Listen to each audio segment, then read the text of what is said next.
So this is the template that I've already cut out. This area right here is the root 5. This is also a root 5. This is also a root 5.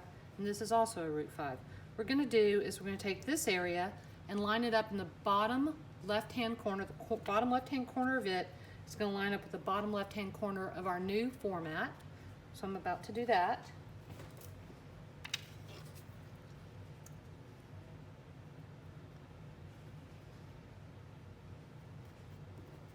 I'm just going to tack it down the piece of tape. Going to draw the Baroque diagonal of this rectangle right here, which is a root 5 rectangle.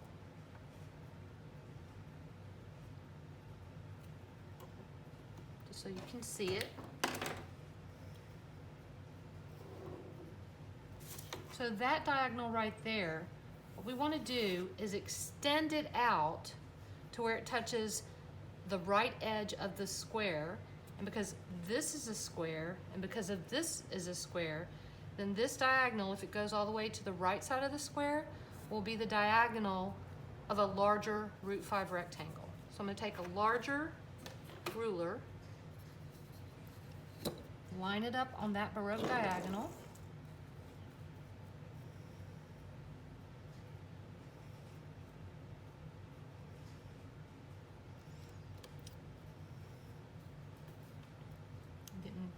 as precise as I can be. So it touches the square, this square right here. So rather than drawing that diagonal, I'll tell you what I'll do. I'll draw it with a pencil.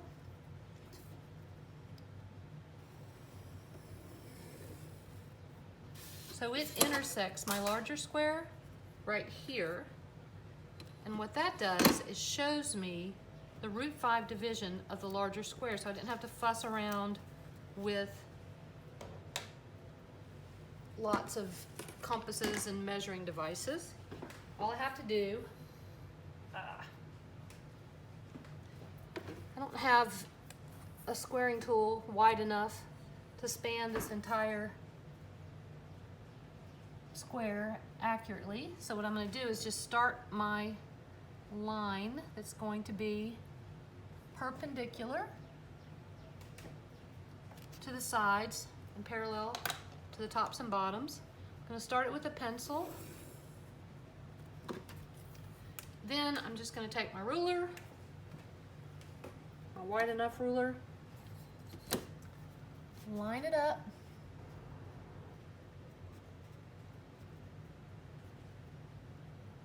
Sorry about getting in the way of the camera. It's hard to see because this thing is casting a shadow. There we go. All right, that's good enough. And I'm going to draw my root 5 division right there. Now, there's a couple of ways you could do this. You could take this template and extend it each time, or you could take a piece of paper like this one, mark the height of your root 5 rectangle, then you can mark that on the edges. I want a vertical one on this side.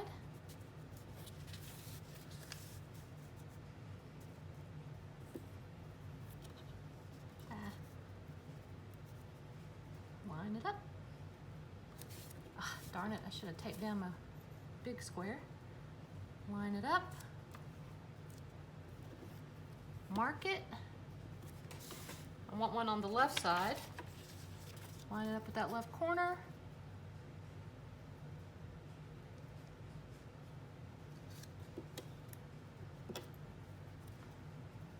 Mark it, and now I need one on the top. I'm just gonna turn the whole thing over. Need one on this side, so it needs to be that height.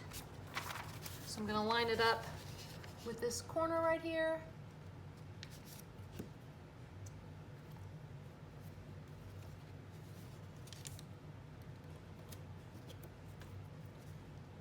mark it.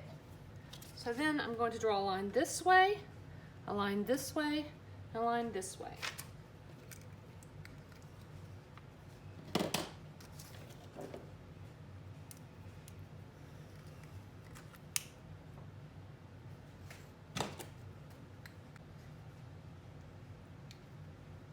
I have my ruler lined up on that mark, and this time what I did was I took my triangle and got it lined up with the left edge and then made it flush to my ruler so that my ruler is perpendicular to my triangle, so I know that I'm intersecting that edge at 90 degrees. I'm going to make my horizontal. So now I have a root 5 rectangle here and a root 5 rectangle there. I can do the same here. Find that point on this side. Line my ruler up. It needs to go that way a little bit. Let's go that way a little bit more. Almost. That looks pretty square. Now I'm going to do it on that side, so I have a root 5 rectangle right here. That's my mark for my last root 5. Line up on it. See if I'm square. Way off. Just have to keep leading it up until I get to that square point. Looks pretty good.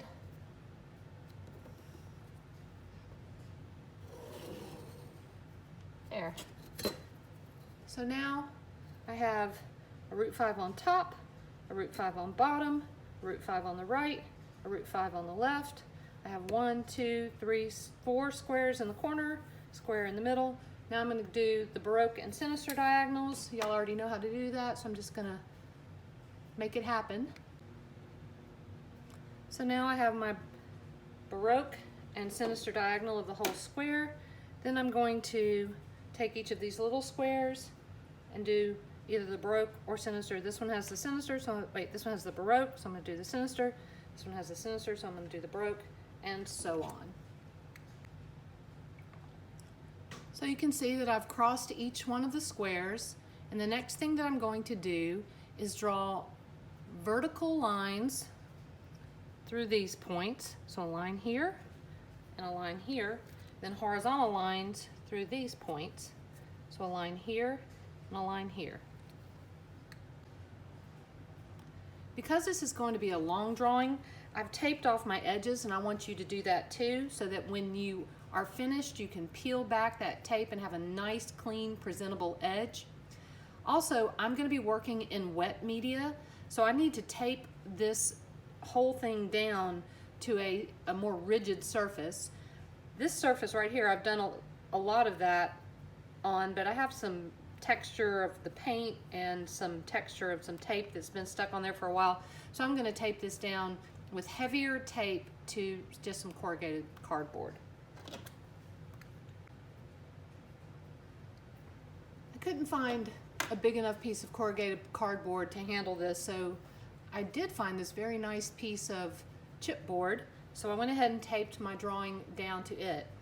I'm using Canson mixed media paper. It's 98 pounds, so it's pretty heavy, and I needed something sturdy, this thick tape, to hold it down to the chipboard, but I needed something that was less sticky to create the edges of my drawing, so I taped this lighter weight masking tape around the edges, and then I taped this heavier masking tape over that and also onto the chipboard so that it would securely hold my paper down. So now this piece of paper is prepared and ready to have a drawing made on it.